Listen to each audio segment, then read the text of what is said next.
İsa halkı öýlerine uğradyp durqa şähertlerine gaýga münüp özünden öň beýleki kenardaky Betsayda geçmeklerini buyurdy.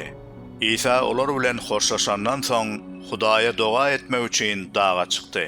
Akşam düşenne gaýyk kölüň ortasyndadı. İsa'nın bolsa ýeki özi kenardady. İsa olaryň gaýgy kynlyk bilen kürekläp barýanlyklaryny gördü. Sebäbi yel olaryň garşysyndan ösýärdi. Daňdana golay, İsa kölle suň ýüzünden ýörep, olara tarap geldi we ýanlaryndan geçip gitjek boldy.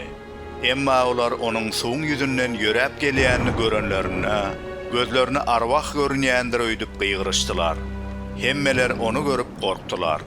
Emma İsa dessene olara söz gatyp, "Bu men, korkmaň, dogumly bolun," diýdi. Onsoň olaryň ýanyna gaýga münni. Yel hem ýatdy. Olar has beter geňirgenişip hayran galdylar. Olar henidem çörekli mugyza düşünmändiler. Bu olaryň aňyna baryp ýeten okdy.